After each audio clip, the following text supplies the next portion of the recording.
Dalam satu minggu itu sekalian coba usahakan Anda ya minum air kelapa tiga kali deh seminggu itu. Tapi jangan pakai sirup, jangan pakai gula. Boleh pakai madu atau boleh pakai kurma di blender. Itu air yang akan, saya pernah nyobain tuh kenyang banget, apalagi yang buka puasa pakai air kelapa sama kurma, kenyang banget. Bukan kenyang, dia cukup memberikan tenaga ke badan sekalian ya. Air kelapa sama kurma atau air kelapa sama madu. Ya. Nah, air kelapa itu ada dua, air kelapa yang muda sama air kelapa yang tua. Air kelapa yang tua, dia secara pH tidak seasam seingat saya air kelapa yang muda. Bagi ibu-ibu nih, yang Anda yang biasa sudah ke pasar, yang usia 50-60 tahun ke atas, nah air kelapa tuanya diminum. Ketika abang-abang yang bikin itu tuh, bikin santan itu,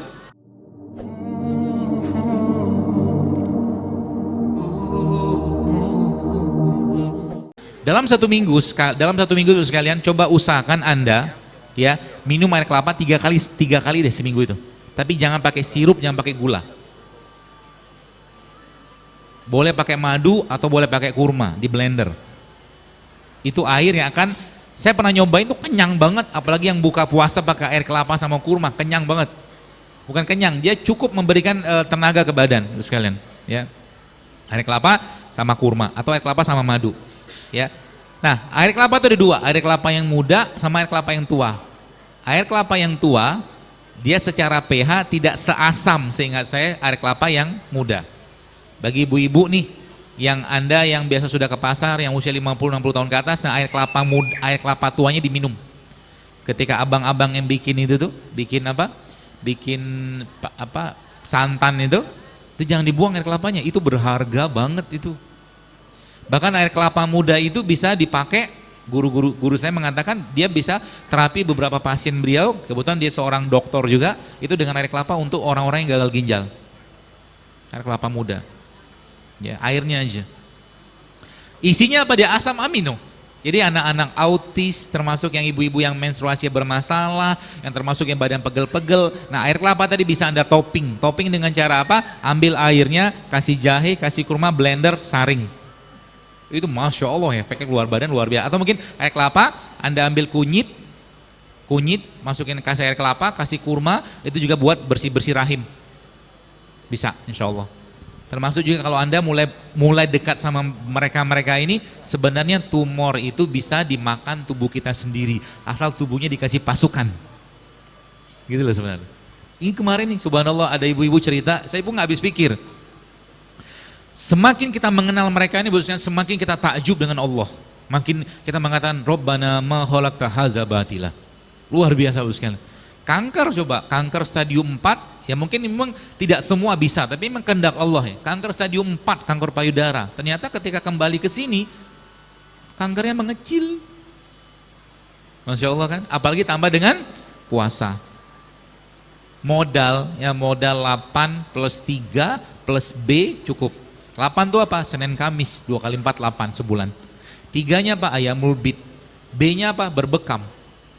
Umat Islam kembali ke solusi itu, banyak penyakit bisa hilang, insya Allah. Ya kan? Kita tuh sekalian sudah cukup. Islam tuh agama yang sangat sehat. Cuman tadi apa? Nafsu kita. Coba dilawan nafsunya. Hidup sehat itu kayak orang bangun tahajud. Tahajud itu susah, tapi sampai mati nggak dipaksain tahajud, nggak bakal tahajud. Beneran. Sama juga di. Saya orang bilang, dok, saya kok susah begini. Kalau saya sudah nggak usah, saya bilang ngapain? Sesuatu harus dipaksain kan, sampai dia membentuk kebiasaan. Kalau dia sudah menjadi kebiasaan, asik kita.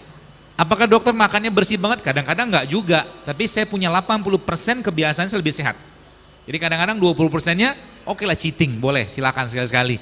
Meskipun cheatingnya juga milih-milih gitu lah. Kemarin saya makan lontong Padang, saya makan. Telurnya saya makan. Sayurnya saya nggak ambil kuahnya, saya makan sayurnya aja, beberapa lontong saya ambil, cukup. Judulnya icip-icip, karena itu bagi saya bukan makanan yang sehat. Ya kan? Kita harus akuin kan? Kalau mau makan silakan, tapi ingat, kompensasinya harus dibakar. Pak Bu sekalian, sekali lagi sampaikan, ini motivasi lah ya buat saya, maksudnya mari kita jaga badan ini lah gitu. Anda ya, perlu ketahui, semua ibadah dalam Islam itu butuh fisik yang kuat loh. Butuh fisik yang kuat. Artinya gini, kalau gara-gara kezoliman kita sama badan kita, karena makan terus menerus gitu kan, dan tidak ada larangan makan apa, mau makan apapun silahkan, nggak ada masalah kok, tenang aja. Tapi ingat, tubuh kita tidak bisa dibohongin gitu loh. Ya, dan kalau seandainya tubuh kita sudah bermasalah, yang rugi kita sendiri. Sekarang daftar haji di Padang saya nggak tahu, mungkin 20 tahun daftar haji sekarang. Betul? 20 tahun. Sekarang umur 20 tahun daftar haji, bayar ongkos hajinya. 20 tahun lagi dia mau berangkat haji ternyata nggak bisa berangkat gara-gara cek kesehatan nggak lolos. Nyeseknya minta ampun. Gara-gara apa? Tiap hari makan nyampah terus. Diajak makan sehat nggak mau, minum sehat nggak mau, ya sudahlah mau diapain? Makan terus berlebihan, lemak berlebihan, akhirnya apa? Dengkulnya keretak-keretak, akhirnya sakit kan? Nah, pahami baik-baik sekalian. Tubuh kita tuh kalau kita bicara sakit nyeri di lutut aja ya. Sebenarnya ngobatin nyeri di lutut itu nggak usah ribet-ribet, turunin berat badannya. Berat badan turun, otomatis beban di atas ke bawah berkurang. Nyeri berkurang, peradangan berkurang, tubuh akan memperbaiki dirinya sendiri. Gitu loh. Jangan sakit lutut datang berobat, kasih obat lah, suntik lah, bahkan kadang-kadang sebagian orang tuh tempurungnya diganti coba. Betul? Obatnya bukan dibenerin lututnya, beban di atas dikurangi. Lemaknya dikurangi, nanti lemak kurang, tubuh akan mereset, memperbaiki dirinya sendiri gitu, seperti itu. Sayang kalau sekalian, ya, apalagi kalau saya sudah lututnya sakit, masih juga makan yang kayak begitu, ya sudahlah. Akhirnya sholatnya nggak bisa berdiri, sholat nggak bisa berdiri, akhirnya sholatnya duduk, sholat duduk setengah pala, sholat berdiri loh. Sayang ibadah. Akhirnya masih juga kayak begitu, masih juga makan sembarangan. Akhirnya apa? Nggak bisa berdiri sama sekali, akhirnya baring. Sholat baring setengah pala, sholat duduk.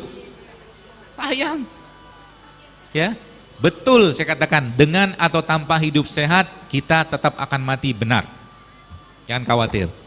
Ya. Tapi intinya apa? Bagaimana kita bisa mendapatkan peluang kebaikan. Kata Nabi SAW, apa Nabi bilang begini, kalaulah besok kiamat, kata Rasulullah, dan hari ini engkau punya biji kurma yang bisa kau tanam biji itu. Maksudnya apa? Kalau ada peluang kebaikan hari ini, kerjakan. Ya. Dan ingat, takdir itu juga ada takdir yang kita bisa hindarkan dengan ikhtiar. Gitu loh. Orang yang tiap hari, ya misalkan nih, contohnya aja, orang tiap hari makan misalkan gula pasir 10 sendok misalkan ya. Ada sama orang yang tiap hari misalkan makan gula pasir, bukan gula pasir, air tebu 10 sendok. Ini beda nasib loh ini. Beda nasibnya. Ya. Dan ingat, kita bicara generasi ke depan. Anda bayangkan Bu sekalian, ke depan generasi kita kalau kita pola kayak begini enggak kita ubah, kita cuman akan mewariskan gen-gen yang bermasalah. Gak usah cerita jihad deh, gak usah cerita perjuangan deh, urusan makan aja kita gak berani berjuang. Betul? Gak usah cerita jihad dulu deh, gak usah cerita perang deh, gak usah cerita macam-macam, bangun malam aja susah. Kemarin ada orang cerita ke saya, tanya, dokter gimana resepnya supaya saya bisa punya keturunan? Ya bangun malam susah, susah lah saya bilang. Ngaji susah, susah. Gitu loh.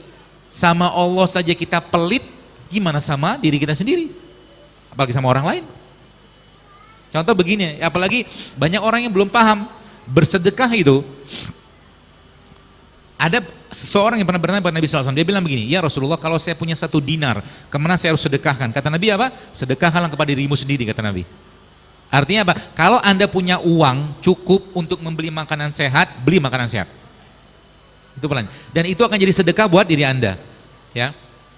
Jadi misalkan bisa beli almond, bisa beli anggur, misalkan gitu. Tapi kalaupun tidak, ini juga murah meriah kok beginian. Ya kan? Tapi untuk melakukan ini butuh niat gitu loh. Butuh semangat. Bagi akhwat dan ikhwan di sini yang belum menikah, saran saya jangan sampahin badan Anda. Kalau Anda sampahin badan Anda sedang mewariskan gen ke anak-anak Anda, gen yang bermasalah nanti. Sayang Pak Bu. Ya, sayang. Saya kemarin sempat waktu haji atau umroh itu saya lihat anak-anak di Saudi Arabia itu kadang-kadang saya nggak habis pikir gitu, kasihan lihat mereka. Apapun makanannya, minumannya soda. Iya, di sana itu apapun makanannya, minumannya soda.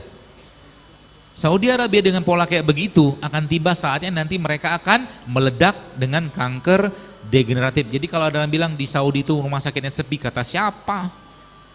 Penuh loh di sana orang berobat. Kenapa? Minumnya semua soda loh.